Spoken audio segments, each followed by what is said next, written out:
ઉત્પાદન બજાર સમિતિ ચૂંટણી 17 ઓક્ટોબરના રોજ યોજાશે। ખેડૂત વિભાગની 10 બેઠકો માટે 22 ઉમેદવારોએ 31 ફોર્મ ભર્યા હતા।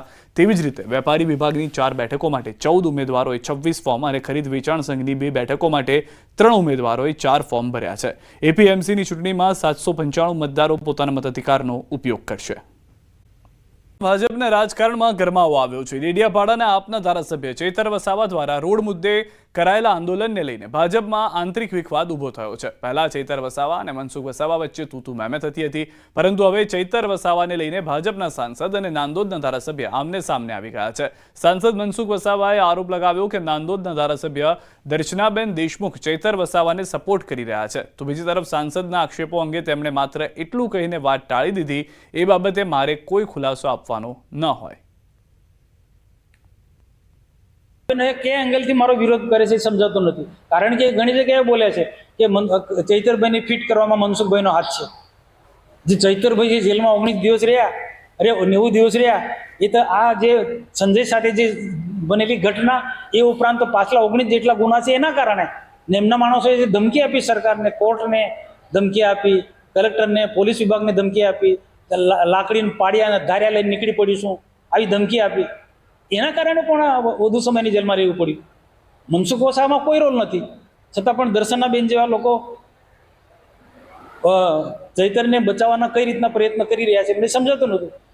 એમના ધારાસભ્ય શ્રી દ્વારા જે રેલી કરવામાં આવી એ સદંતર પ્રજાને ખોટી દિશામાં ભરમાવવાની વાત છે। બીજી બાજુ સંસદે એવું પણ કહ્યું છે કે દર્શનાબેન ચૈતર વસાવાને સપોર્ટ કરી રહ્યું છે, એ બાબતે આપનું શું કહેવું છે? એ બાબતનો મારે કોઈ ખુલાસો આપવાનો ન હોય।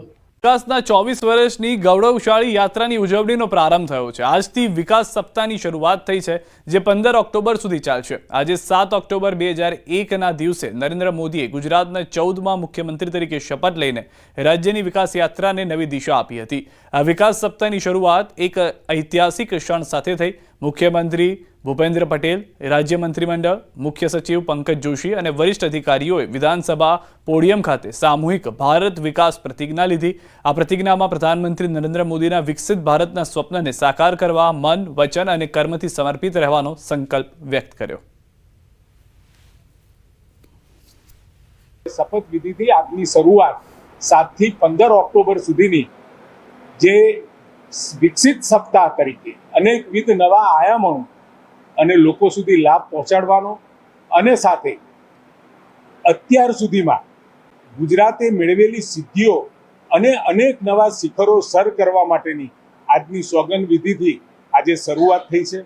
ત્યારે આનંદ થાય છે કે વિકસિત સપ્તાહ, વિકાસ સપ્તાહ જે આજે ચાલુ થઈ રહ્યો છે, સમગ્ર તૈયારીઓ રાજ્ય સરકાર અને પ્રજાજનોની સાથે સંકલિત રહી અને ખૂબ સારી રીતે તૈયાર થઈ છે। નવનિયુક્ત પ્રદેશ પ્રમુખ ઉતરશે મેદાને। પ્રદેશ પ્રમુખ જગદીશ વિશ્વકર્મા કરશે ગુજરાતનો પ્રવાસ। નવનિયુક્ત ગુજરાતનો 4 ઝોનમાં કરશે પ્રવાસ। સૌરાષ્ટ્ર, દક્ષિણ ગુજરાતમાં કરશે પ્રવાસ। મધ્ય ગુજરાત અને ઉત્તર ગુજરાતનો પણ પ્રવાસ કરવામાં આવશે। ઉત્તર ગુજરાતના અંબાજીથી પ્રવાસનો પ્રારંભ કરવામાં આવશે। 10 થી 17 ઓક્ટોબર દરમિયાન કરવામાં આવશે આ પ્રવાસ માટે સોંપાઈ યુવાનોની જવાબદારી। ધવલ દવે, સંદીપ દેસાઈ, ઋત્વિજ પટેલને જવાબદારી સોંપવામાં આવી છે। દક્ષિણ ગુજરાતના પ્રવાસ જવાબદારી સંદીપ દેસાઈને સોંપાઈ છે। સૌરાષ્ટ્રના પ્રવાસની જવાબદારી ધવલ દવેને સોંપાઈ છે। ઋત્વિજ પટેલ ઉત્તર ગુજરાતના પ્રવાસ ખેડશે અને તેની રૂપરેખાને આગળ જતા જે હાલમાં નવનિયુક્ત પ્રદેશ પ્રમુખ છે તેમના માટે તૈયાર કરશે।